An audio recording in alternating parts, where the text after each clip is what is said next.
Conservative leaders make an appeal to voters. Donald Trump once again courting conservative Christians. I'm Jason Calvi. I'll bring you to the Values Voter Summit coming up. North Korea infuriates world leaders with another nuclear test. How it threatens international security. Remembering September 11th, lawmakers consider a new bill to help victims. And protecting Christians overseas. How a new film tries to spread awareness on EWTN News Nightly for Friday, September 9th, 2016.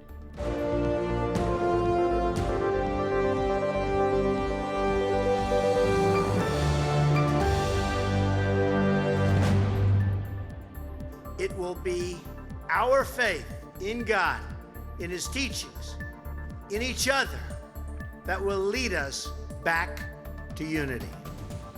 Donald Trump speaks to Christian conservatives today. Good evening, and thank you for joining us. I'm Lauren Ashburn.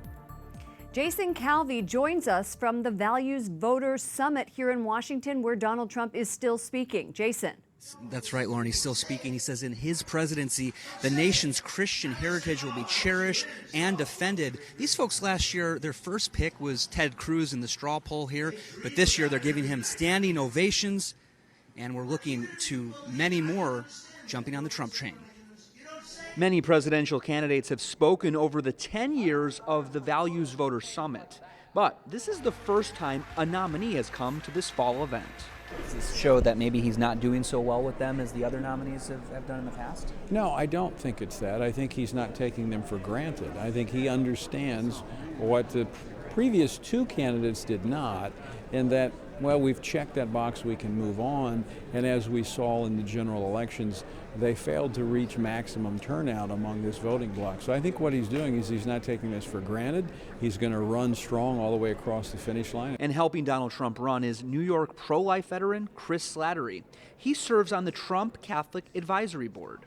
I know others have misgivings, but we have absolutely no choice but to defeat Hillary Clinton, who is our worst nightmare for life, family, marriage. Slattery is just one of the hundreds at the summit in Washington. It's organized by the Family Research Council, which fights for life and traditional Christian values. But today, Americans United for the Separation of Church and State says it's hypocritical that Trump, a man who's been married 3 times, is honored today.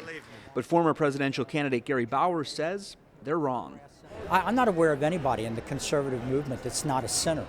I mean, there are no candidates running that are not sinners. The only candidate that could run and not be somebody that has had sin would be Jesus, and if he comes, the elections are canceled. While many attending here are evangelical, Catholics are also watching Trump's words and comparing them to the Democratic nominee. We don't think, as devout church-going Catholics, that these are things that our country can afford to do another 8 years of. You know, we're afraid for our families, we're afraid for the pro-life cause, and so that puts us in a quandary, for sure. Can you trust Donald Trump, though? You know, we don't know. He's an unknown quantity. Donald Trump says school choice is at the center of the civil rights movement that he wants to promote. That's the idea that parents can send their children, even poor parents, can send their children to private schools, charter schools. He's promoting that here with these Christians. He also said he's going to pick justices that will defend religious liberty. Lauren? Jason, what can we expect for the rest of the weekend? I know you've been there all day and you've seen a lot of speakers. Who else is coming? Trump's running mate is going to be speaking here tomorrow. It was actually Trump that was supposed to speak yesterday. They flipped it. Also, Donald Trump announced that this weekend, tomorrow, he'll be going to the funeral of that Catholic conservative who died, Phyllis Schlafly. All right. Thank you so much, Jason Calvi here in Washington, D.C. Meanwhile, Hillary Clinton says talking about faith doesn't always come naturally to a Midwestern Methodist. But she says it led her to a life of service and will guide her as president. Sometimes people ask me, "Are you a praying person?" And I tell them if I wasn't one before.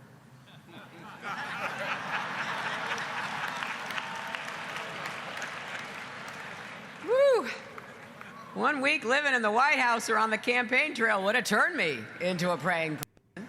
Clinton spoke last night at the National Baptist Convention, one of the largest African-American denominations.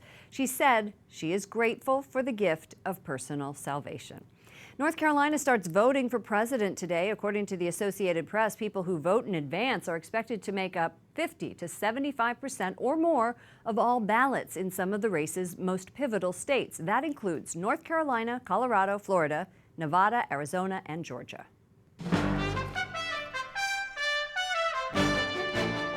Other stories our EWTN News Nightly team is covering in today's world. World leaders, including China, are condemning North Korea's fifth atomic bomb test. The Pentagon says it is yet another flagrant violation of UN Security Council resolutions. The nuclear explosion caused an earthquake in North Korea with a 5.3 magnitude, a blast believed to be twice as powerful as the one produced in January. President Obama had just left Asia, and he calls the blast a grave threat to regional security and says the U.S. will never accept North Korea as a nuclear state. Clearly, they don't care what we think. They don't care about our admonitions. They don't care about joining the international community. They certainly don't care about UN Security Council resolutions. Donald Trump calls North Korean leader Kim Jong-un a maniac, but says he would talk to him. Hillary Clinton says she would not meet the man she describes as a sadistic dictator. A Paris prosecutor says a cell of ISIS radicalized women are behind a failed attack this week near Notre Dame Cathedral. It involved a car loaded with gas canisters filled with nails. 5 women and 2 men were arrested. And the House passes a bipartisan bill allowing 9/11 victims' families to sue Saudi Arabia. The Senate passed a voice vote in May. President Obama says he will veto it so as not to expose Americans overseas to legal threats. At the Capitol today, lawmakers remember 9/11 victims. President Obama has proclaimed the next 3 days National Days of Prayer, and he invites Americans and those around the world to commemorate 9/11 with memorials and bell ringing. And we are joined now by Father Stephen McGraw. He's the head chaplain at Christendom College and is with the Diocese of Arlington. Welcome to the program, Father. Thank you, Lauren. I wish it were under better circumstances. Take us back to that day 15 years ago. Where were you? And what happened? What did you see? I was just leaving my parish after a school mass for the kids, and I was on my way to a cemetery burial service at the National Cemetery when I ended up being right in front of the building in standstill traffic when the plane just without warning came over the top of the highway over our cars and just before my eyes crashed into the Bennett building. What was the first thing you thought? I thought that this was an accident. I hadn't heard about the World Trade Center, just a tragic crash, pilot error, I assumed, and I had the sense that I was meant to be here and not at the graveside service. And what did you do? Well, the traffic wasn't going anywhere, so it was easy enough to grab my stole, my anointing oils for the sick and the dying, my ritual prayer book for the sacraments, and just get out of my car across the traffic, other lane of traffic, and onto the lawn of the Pentagon. And who did you see when you were there? Were you able to administer last rites? There were just a handful of injured victims that made it out that far, and one man who identified himself as a Catholic. I was able to give him the sacraments, including the anointing of the sick as he lay and being administered to by the medics. And there was another woman, Antoinette, you said, who came out also? Yeah, she worked for the Catholic man, and I was able to give at least her consolation and tell her Jesus was with her, and she had asked me to tell her mother and father that she loved them, which I was able to, in some way, fulfill that request a few years later. But she did pass away. That must have been so difficult for you. How have you gone on since then with those vivid images in your mind? I know we all cope with that, but you have the added burden of being there and talking to these people. In some ways, for me, although a new priest, and the very fact that I didn't know yet about the terrorism made it, on some level, a simple thing, that I'm a priest. I was just ordained to help with this very kind of thing, the sick, the wounded, minister to the dying, and so it just seemed like, in some ways, the clear thing to do. About 6 weeks earlier, I had been at another serious accident and had failed to stop when I easily could have a serious victim with his head bandaged by the ambulance, and I had remembered that and thought to myself, I'm going to stop from now on if I can easily and prudently do so. And so in some ways, when this happened 6 weeks after that, you knew. It was just like, okay, Lord, here it is. I'm going, here's my second chance. Right. Father Stephen McGraw, thank you so much for joining us. You're welcome. Thank you, Lauren. Coming up, the head of the Knights of Columbus calls on presidential candidates. He wants them to explain how they'll protect Christians in the Middle East. And a new film shows the threat up close, how ISIS threatens their very survival.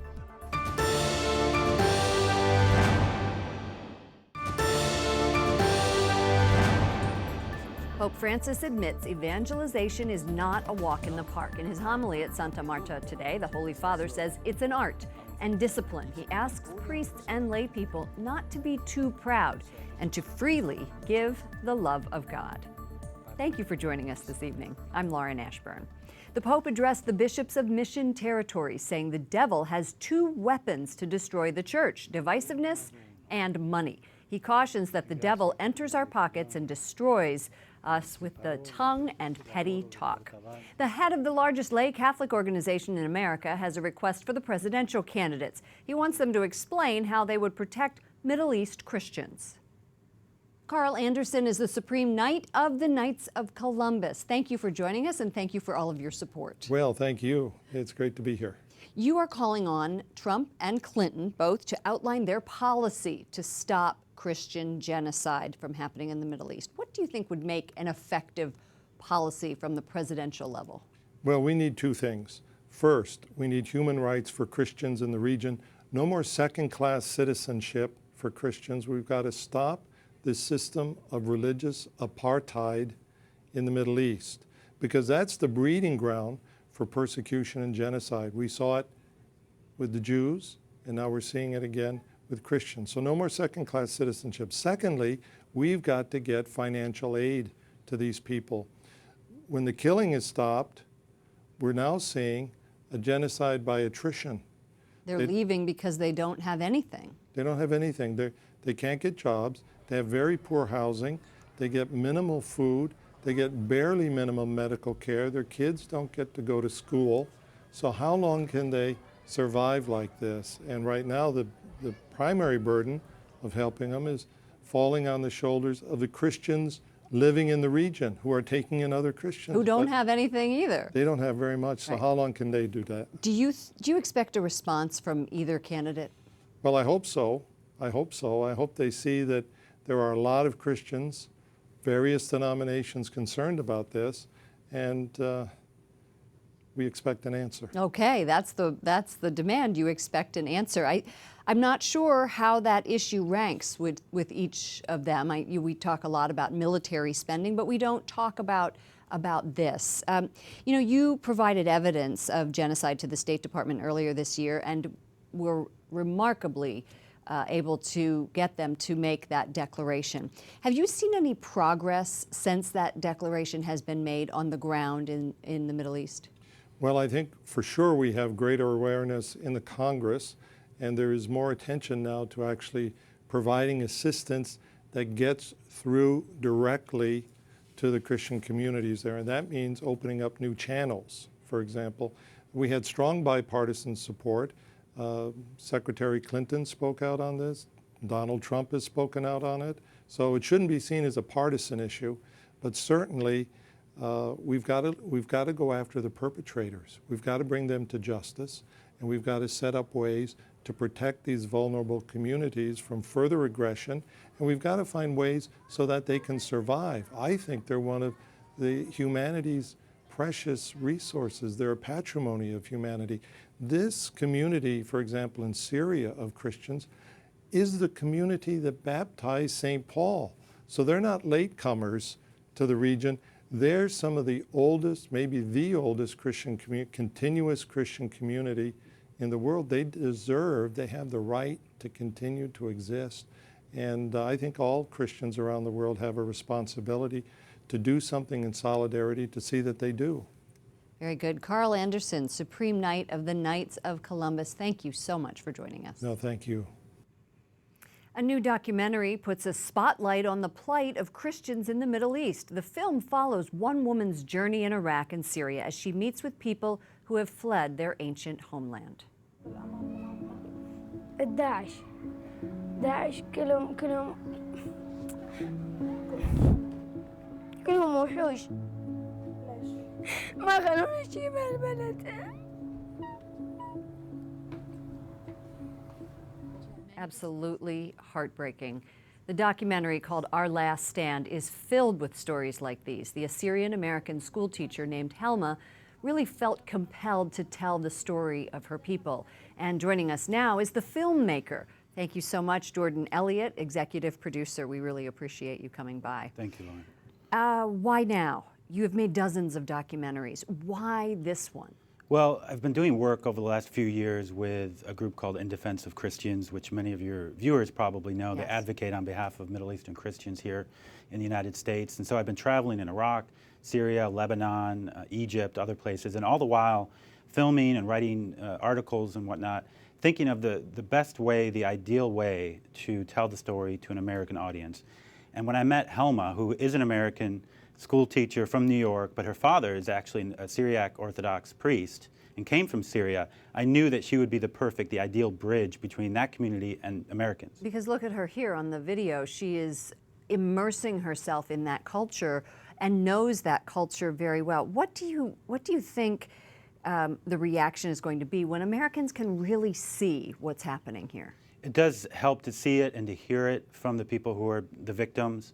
And I think their reaction is going to be similar to what my reaction was. It's twofold. First of all, surprised that there are that many Christians in this area of the world, and surprised about what's happening to them and why they haven't heard more about it. And secondly, of course, they're going to feel compelled, hopefully, to do something. Exactly, right. We always say, like, there's so many different ways you can help. The only way you can't do anything is to just ignore the problem. Right. So you don't have to make a documentary, you don't have to advocate, but you can pray, you can call your member of Congress. There are a million ways to help. Tell me, how were you able to get as close as you were? I mean, you were right in the action. That little boy sobbing, talking about Daesh or ISIS. Right. Well, I think it's because a lot of the Christians, whether in Iraq, Syria, elsewhere, they feel ignored. And so when you reach out to these groups that are helping them, they do want journalists and others to come and tell their story, especially in Syria. A lot of people think of the refugee camps in northern Iraq, but Syria is a whole nother challenge. So when we met with the Syriac Military Council, for example, in northern Syria, they were very willing to take us around and show us everything they were doing because not many people had told their story on an international level. And to them, that meant, I guess, help. Jordan Elliott, executive producer in Altum Productions. Thank you so much for joining us. Thank you, Lauren. Up next, St. Teresa's friend talks about her life on Earth, why he was surprised to hear about her dark night of the soul. And one country uses lights to celebrate our Mother Mary.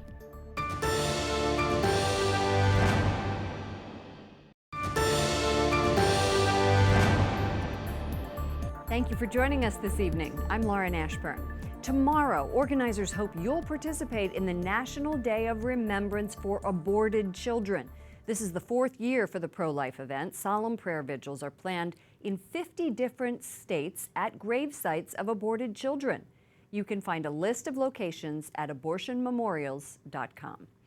Catholics across the world are reflecting on the life of St. Teresa of Calcutta. On Sunday, Pope Francis declared her a saint. Many of her friends were in attendance, including her lawyer, who gave the first reading at her canonization mass.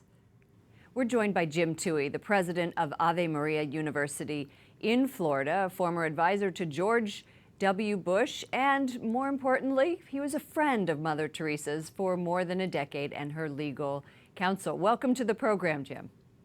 Great to be with you, Lauren. You had this opportunity, a wonderful opportunity, to work very closely with Mother Teresa leading up to her death, and you traveled with her. Tell us about your relationship and what it was like to talk with her. Well, she was an extraordinary woman, full of life, very focused. She was this interesting mixture of being very serious and very cheerful all at once. And she loved life. She loved the sisters and priests and brothers that were her religious family, and she had friends. And so people like Jan Petrie and Sandy McMurtry in the United States and I had a lot of opportunities to have downtime with her to talk about things. And also she was all business. She had a lot of houses she was opening. So it was quite an experience. You know, at the canonization, we saw this beautiful footage. We saw the crowds, the throngs of people who came to remember her. One of the things that really strikes me about her is that she said that she had this darkness and that she couldn't always reach God. Did you see that? Did you feel that as part of her? Lauren, nobody did. I talked to Sister Nirmala, probably her closest friend, one of the sisters, after Mother died, and I said, "Did you know about this?" And she said, "No." It was amazing that we all thought Mother was getting these special spiritual consolations. We saw how hard she drove herself and how, austere her life was, but we thought she was getting all these spiritual intimations. And in fact, to find out it was the opposite, it was alarming, but just made me love her all the more. You've taken students to India and Mexico. What was their reaction? Well, Ave Maria University has a project named after Mother, and with Calcutta's permission, they get to Calcutta and they meet her. They see her in her missions. They meet her and her children. It's very deeply spiritual for the Ave students to go there and walk in the footsteps of Mother and to discover Jesus in his disguise of the poor. So we go to Haiti, we go to Calcutta, Mexico City. We're going to Uganda this year. Wherever the Missionaries of Charity can use some help. Well, it's another great reason to go to and to attend Ave Maria University. Jim, thank you so much for joining us. Jim Toohey, president of Ave Maria University. Thank you, Lauren. And a celebration in Cuba honors the country's patron saint, the Virgin of Charity. Hundreds of Catholic faithful walked through Havana's historic district to celebrate her feast. The procession was led by the country's new Archbishop, Garcia Rodriguez, who was appointed by Pope Francis in April. He blessed the statue of the Virgin before leading worshipers through Old Havana. And families in western El Salvador celebrate the birth of the Virgin Mary with the Festival of Lanterns. They set up altars in front of their homes in Mary's honor. Townspeople walk through neighborhoods to enjoy the altars decorated with fresh flowers, lanterns, and images of the Virgin. The Vatican says Pope Francis will spend more time in Sweden than first thought. The Holy Father is traveling to the Swedish city of Malmö October 31st for a joint Lutheran Catholic commemoration of the Reformation. Francis will also be there November 1st to celebrate Mass on All Saints' Day. And the Vatican reaches out to journalists around the world about covering Catholicism in the age of Francis. 40 journalists from 17 countries and 5 continents are in Rome for this conference. Susie Pinto, EWTN News Nightly executive producer, joins us from Rome. Susie, we miss you here in D.C. Tell us what you're learning there. What's this conference all about? Lauren, the name of this conference is called The Church Up Close, and really what we're doing is taking a closer look at the church and her unique mission and the positions and issues that the church teaches about. So that includes the church's position on family and marriage. Other topics that we're covering are Islam and terrorism and how the church engages and interacts in parts of the world that are experiencing terrorism. And also just the church, the universal church, the global church. So we're hearing about how the church is growing in Africa and Asia, places, of course, that Pope Francis has visited during his pontificate. Well, speaking of Pope Francis, one of the things that you and I were talking about before you left was that you're going to be focusing on how to cover Pope Francis, who has turned out to be, different from Pope Benedict. Yes, absolutely. Pope Francis has been traveling extensively during his pontificate. He's also a pope that speaks off the cuff often and interacts with people along the way. So definitely he's keeping journalists very busy. And we've been discussing how different journalists have been covering him in their countries of origin and how they're presenting the church's position. And really the focus of this conference is how to understand the church's positions better and to present this beat more accurately in whether it's TV or print. So definitely Pope Francis has come up a lot. He has written a lot, and he of course is so active. So he is a pope that is very much reaching out to the whole world. Okay, Susie Pinto, our executive producer. Susie, thank you so much for reporting, and enjoy the rest of your time in Rome. We'll see you next week. Thank you, Lauren. For the EWTN News Nightly team, I'm Lauren Ashburn. Follow us on Twitter at Lauren Ashburn and at EWTN. We're going to leave you tonight with images of the Swiss Guard at the Vatican. They held their Jubilee last night. It's part of the Year of Mercy. Enjoy your weekend. Good night, and God bless.